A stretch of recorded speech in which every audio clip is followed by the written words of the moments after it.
Hey, what's up, everyone? Welcome back. It's Andrew Nemani, your host of Permission to Shine, where we get to highlight the most inspiring, humble people. I love my job, and I am so glad you're here today because I feel like today's world, there's a war of attention, and the fact that you're giving me your time, I appreciate it and value it greatly. So let's get to it.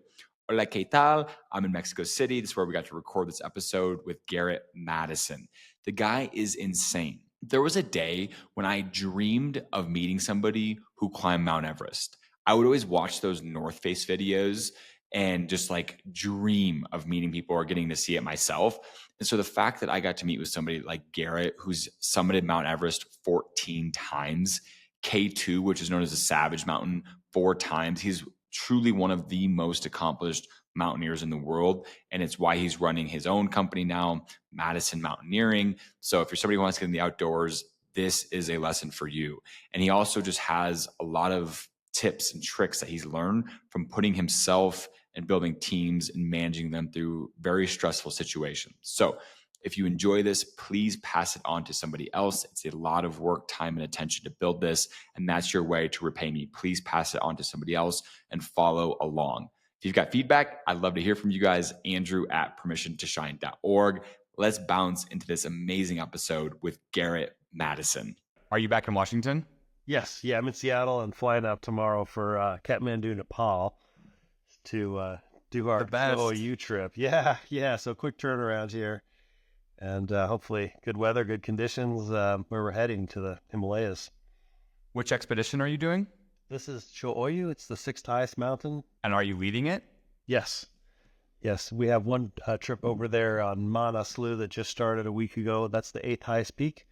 And this is the 6th highest. So we've got 2 trips going simultaneously once we get started. I want to read something. So I feel lucky to be talking to you. So thank you for doing this. Welcome. Our dear friend Victor Vescovo, who I refer to as the most accomplished and interesting man in the world. Probably a lot of people who know him would agree, right? It's like commander of naval intelligence, responsible for finding hostages.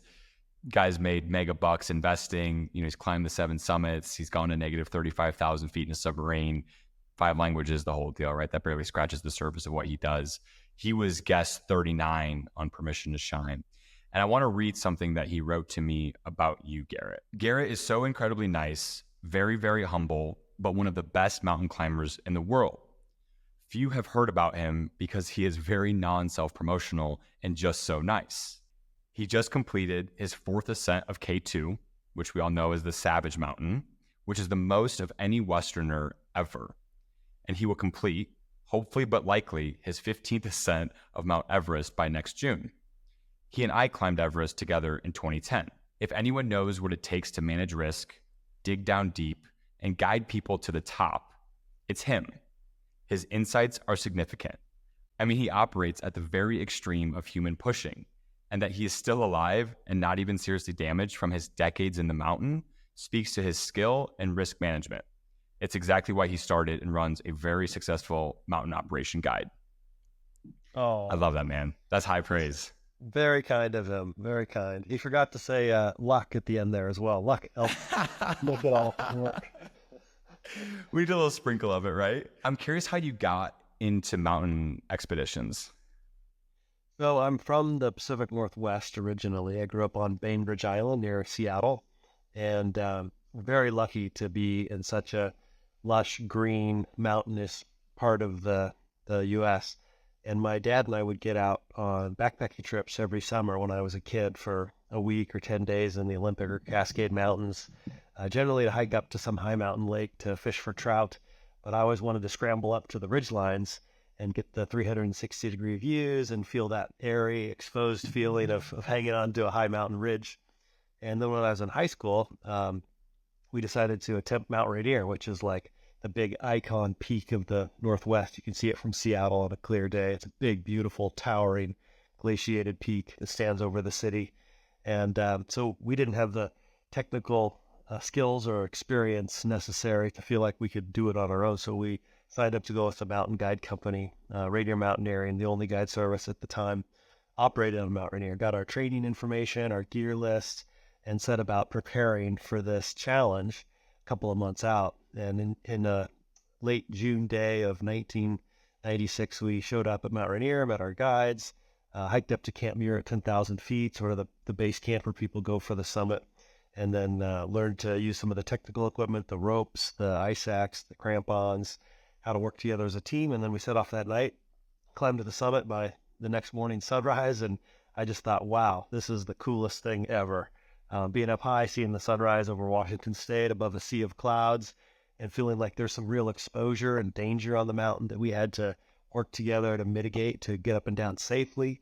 And then coming back down and feeling like we had really accomplished something significant and major, but also something a little bit intangible, because we didn't come away with a trophy or something we could post on Instagram. This was an experience, a moment that we shared, an accomplishment together, that we would have for the rest of our lives. Myself, my father, and then another friend of mine and his dad.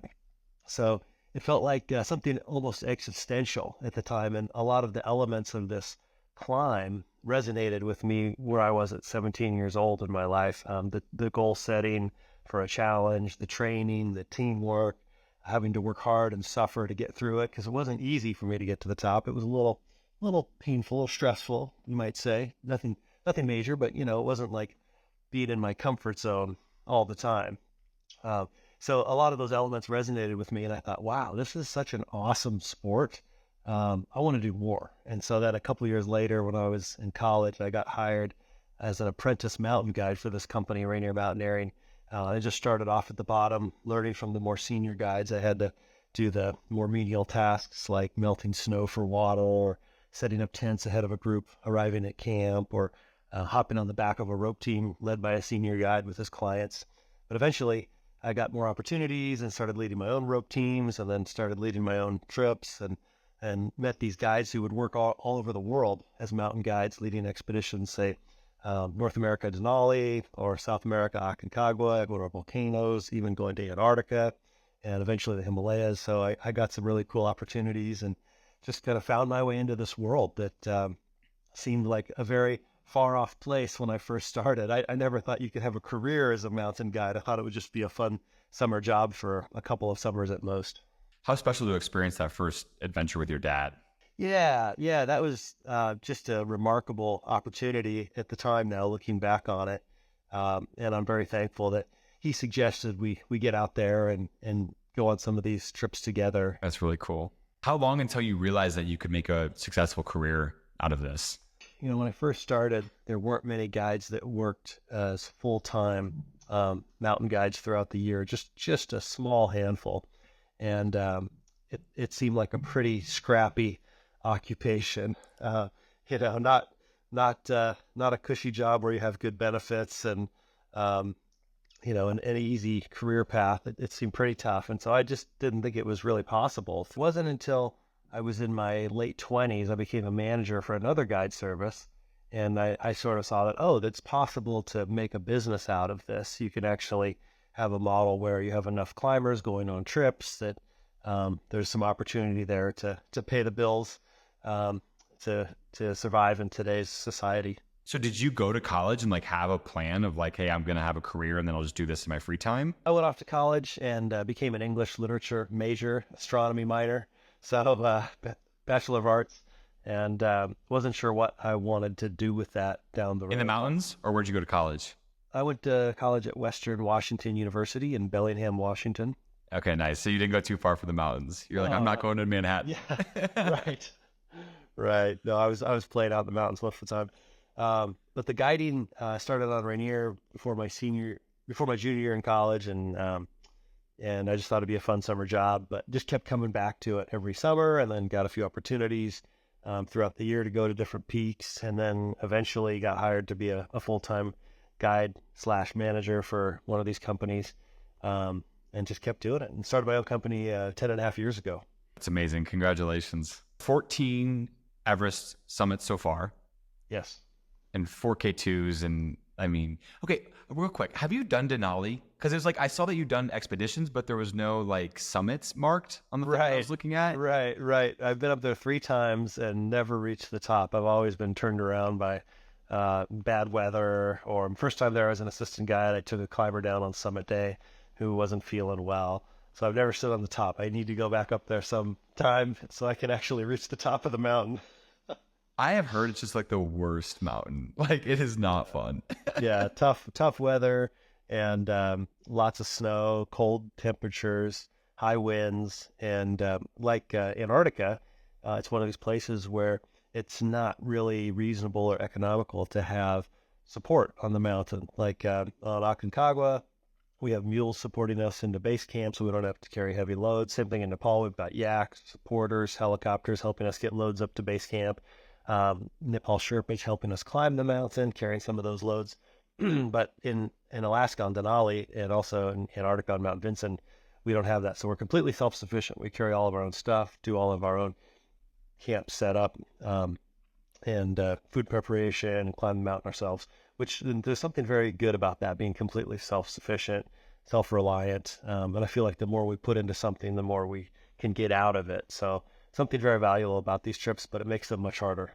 I love that lesson. What's the hardest, most difficult mountain you've been on? K2 is one of the more challenging peaks I've been on, but it really just depends on the present conditions that day on the mountain. You know, what the weather's like, what the route conditions are like, what the group's like. If something develops that's unexpected, like bad weather or avalanche hazard, or someone in the group falls ill, and now we have to support them and potentially carry them down off the mountain, that can make things really tough all of a sudden. So barring like situational difficulties, I would say K2 is probably overall the most challenging peak that I've been on. Many of us will never make it to K2. And a lot of us are just listening to this right now, right? Our listeners. And I would love nothing more than to transport our listener to K2 right now. Can you kind of paint the scene? Sure. So first of all, it's a very rugged yet beautiful trek into base camp, past the Trango Towers, on a glacial moraine up the Baltoro Glacier. And once we get up about, say 65 miles, we've got the last 5 miles to go. We turn left at Concordia where the glacier splits, and we stare straight at K2, and boom, if it's a nice day, you see the whole mountain in all its glory from base to the summit. It's a gigantic pyramid, and there's really no other mountain in the world that I've experienced where you just turn a corner and the whole mountain is staring at you in all of its glory or savagery. And very intimidating.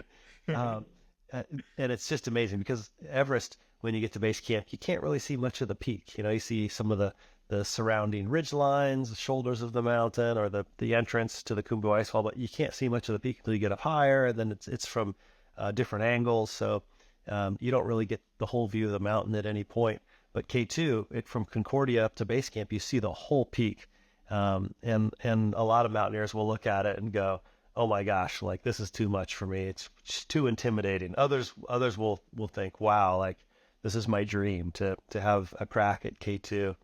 So a really spectacular experience getting to see the mountain in all of its beauty. That's pretty special. What do you remember feeling when you turned that corner for the first time? Oof, like, are we really going to do this? Is this really happening? There it is. You know, I've read so much about it and seen photos, and then to take it all in, and that relief, you know, from the summit at over 28,000 feet all the way down to the base of the mountain where base camp is at 16,000 feet. It's just an enormous hunk of rock and ice standing up tall in front of you, and very steep. You know, there's no easy way up it. It's very intimidating. And to think, wow, we're actually going to attempt this thing and go for it. And we'll be up there hopefully at some point. Hope it goes well. How long from when you land in Pakistan until when the whole thing is done? So the whole expedition's like 5-6 weeks minimum, because once we get to base camp, we have to set up everything, and then we start establishing the climbing route up the mountain to the higher camps, and then stocking those camps with supplies, food, fuel, tents, ropes, oxygen, and then we're watching the weather, and usually there's a good weather window sometime in mid to late July that we're targeting where we'll go for the summit. So if all goes well, you know, maybe a month in country from start to summit. What is the most difficult aspect of getting up a mountain like K2? Well, aside from all of the hard work involved, which is which is climbing the peak, carrying loads up the peak, dealing with uncomfortable conditions, so cold, wind, even sometimes sun, heat on a really warm day. Um, Probably just staying mentally focused, mentally in the right headspace, the right attitude, staying positive to continue on towards our goal and work together as a supportive team member, an asset to the team. That's probably the hardest part, I think. You would think the climb is mostly physical, and a lot of it is, but there's also a big part that's mental, just maintaining the right attitude, a positive, productive attitude that continues moving us towards our goal and getting down safely. What advice can you share about keeping that sort of like positive mindset and not giving up? Remarkably, it's a choice. Attitude is 100% a choice. Obviously, our external factors are changing all the time and beyond our control. But the one thing we actually have control over is our own attitude to the situation we're in life, whether it's like an extremely good situation, a mediocre situation, or a bad situation. The one thing we can control is our attitude.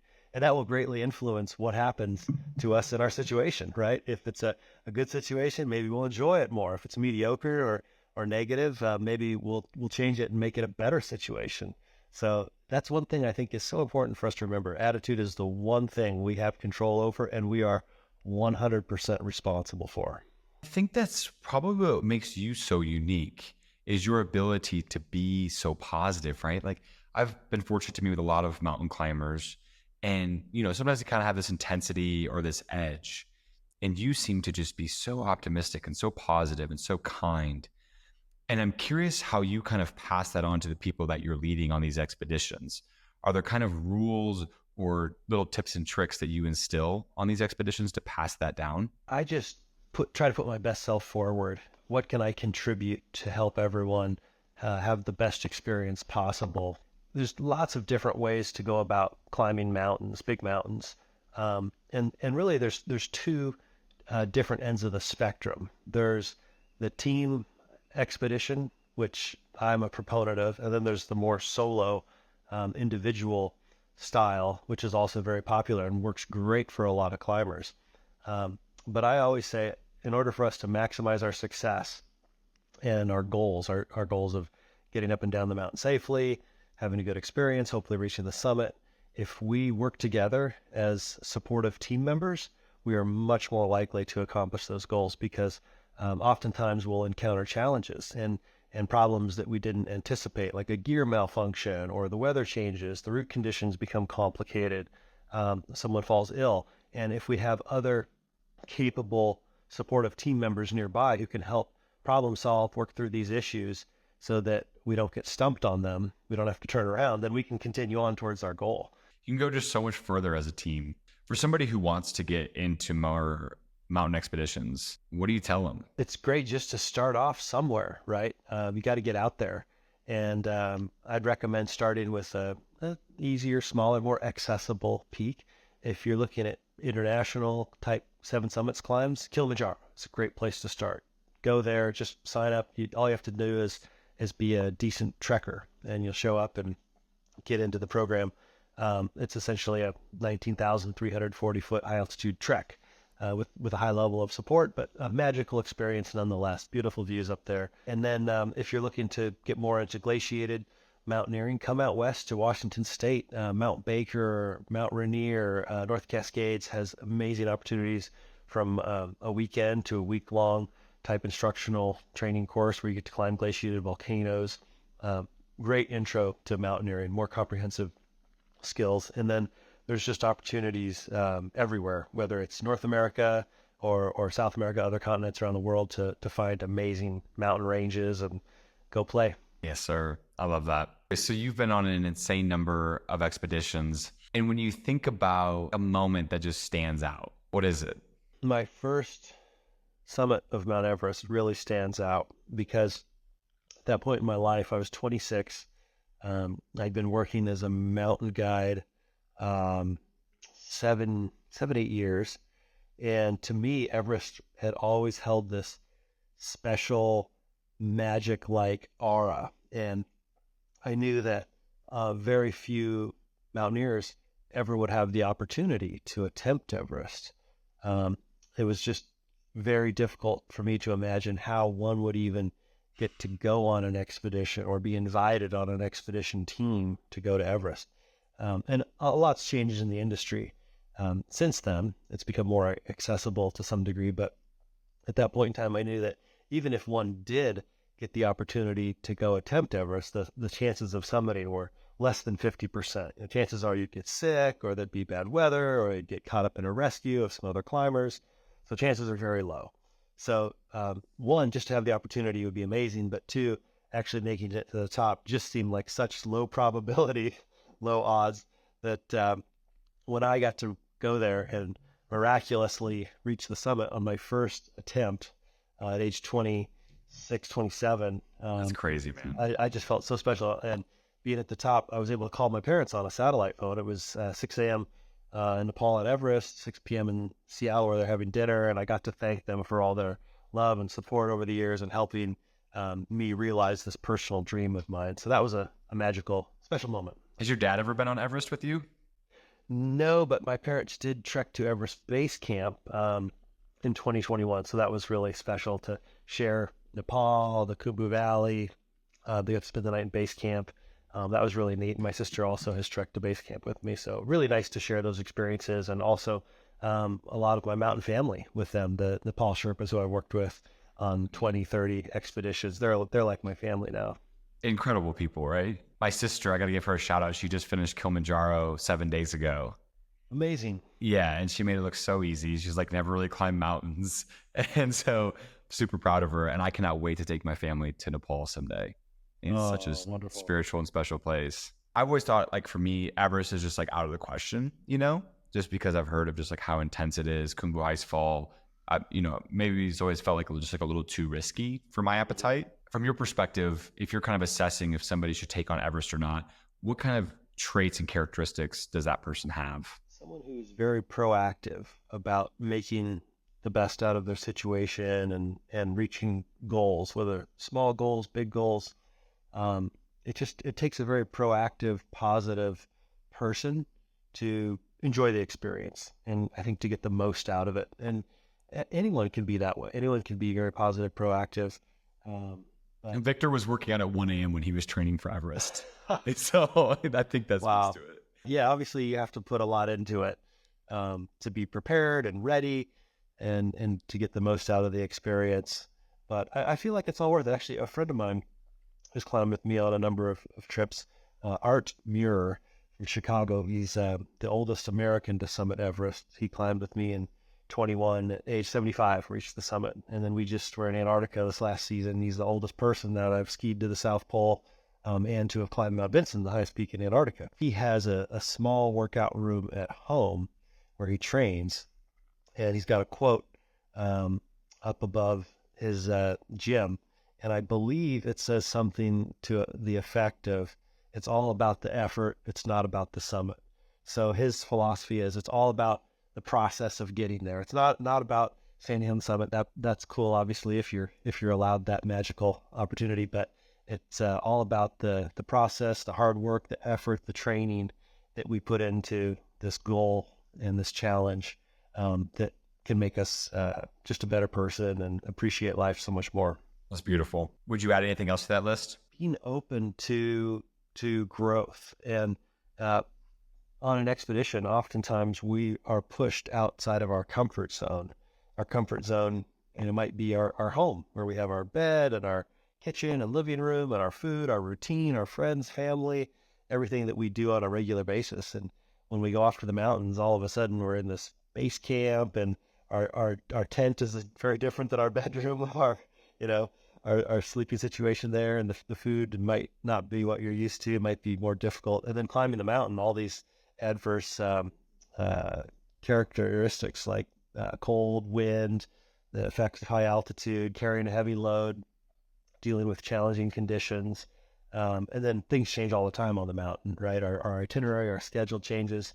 So just the very unpredictable nature of what to expect and what we end up doing on the mountain.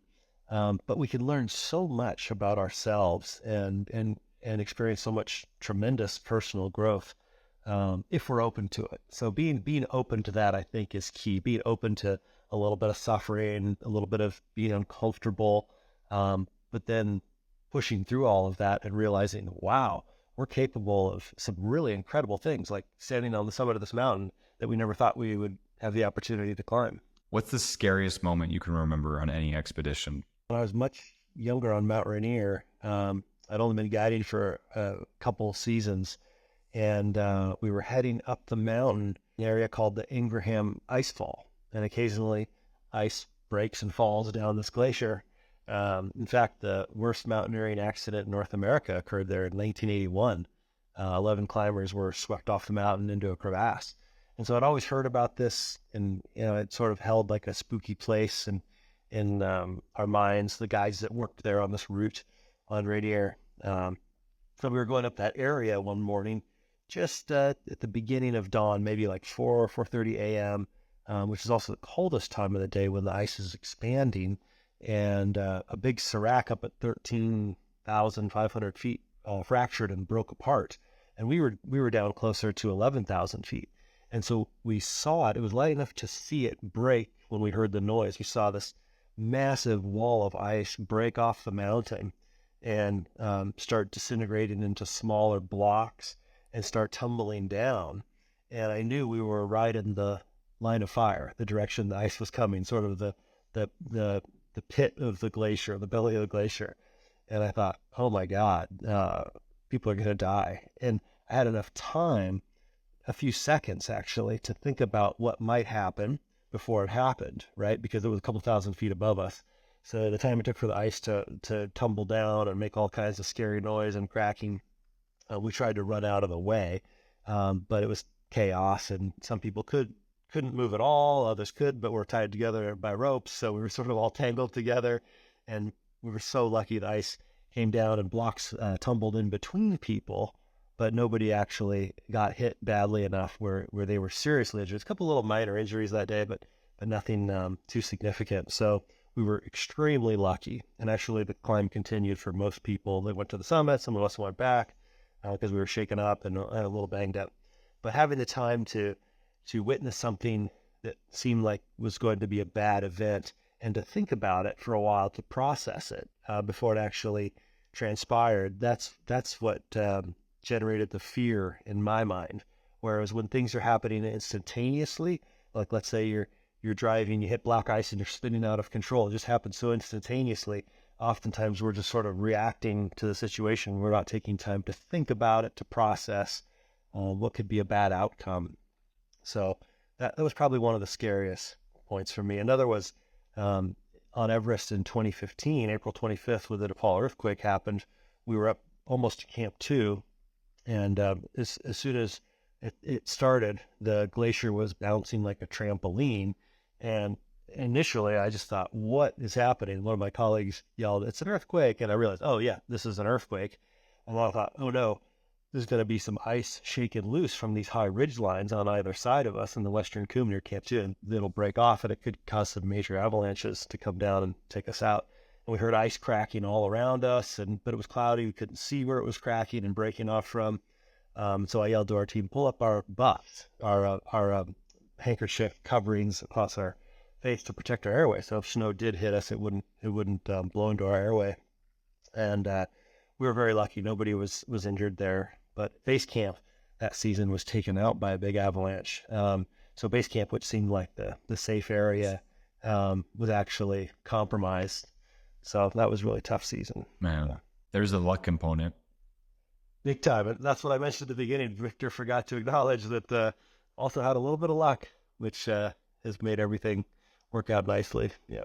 What should I have asked you that I didn't? What is life like, or what are the positive things we can take away from these experiences, these journeys into the mountains? Because we talked a lot about the training, the preparation, the process, the effort, some of the magical things that can happen on the expedition, the personal growth, the friendships, the magical moments on the summit that could be very, very inspiring for people in different ways. But afterwards, what is it? What happens? And I've heard a variety of experienced various things myself.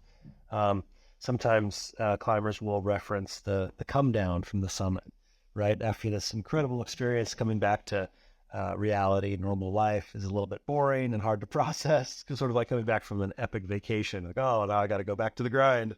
But for me, it really seems to enrich my life and makes me appreciate the little things, like my connections and time with family, friends, loved ones, the modern conveniences we have in civilization, like hot showers, and technology, meals on demand, all of these things that in the mountains we don't have access to after, spending weeks or months in a cold, snowy place, having to melt snow for water, to make some tea. So I tend to really cherish what I have when I come back from the mountains. I feel like a little bit of suffering is actually good for me, so that I can have a greater appreciation for many of the things that I would normally begin to take for granted. Big time. What's dating been like for you? Challenging. I often joke. She's like, wait, so you're over 3 days and then you're leaving me for 3 months and you might die. Got it. Exactly. Yeah, you hit the nail on the head. I joke around that I'm married to the mountain. So, very cold, hard. Um, the mountain can be tough sometimes, but it's what I've chosen right now. I really feel incredibly fortunate and grateful that I get to do what I do, which is organize and lead groups of people to these amazing mountains all over the world most of my year. And I've got a great support team that enables me to do this, so that I don't have to spend all of my time on the logistics, the preparation, the details. I've got an amazing support team to help with all of that now. I used to do all of that, but fortunately I get to lead the trips and be the director of fun, which is awesome. I feel so lucky to get to do this now. And I know I won't be able to do it forever, right? Because it's very physically demanding on one's body. So I'd like to keep enjoying this busy mountain climbing lifestyle for at least a few more years if I can. But I know there will come a time when I have to start slowing down a little bit and having a more normal life for at least part of the year. It could be like art. I mean, have another 30. You might have another 30 years in you. Yeah, that would be amazing. He is such an inspiration. So do you get lonely then? Yeah, I think a little bit. It's natural to be a little lonely. When does that show up? I would say if we're on a big expedition and we have some downtime, like let's say we were planning to move up to the higher camps, but the weather's bad and we're sort of pinned down in our tents for a while.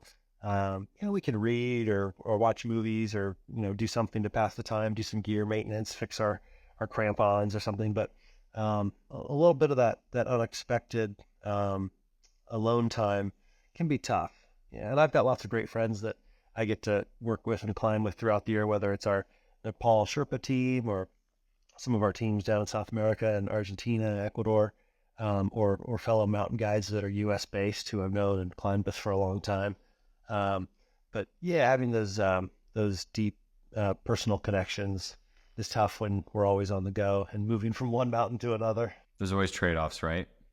Yes.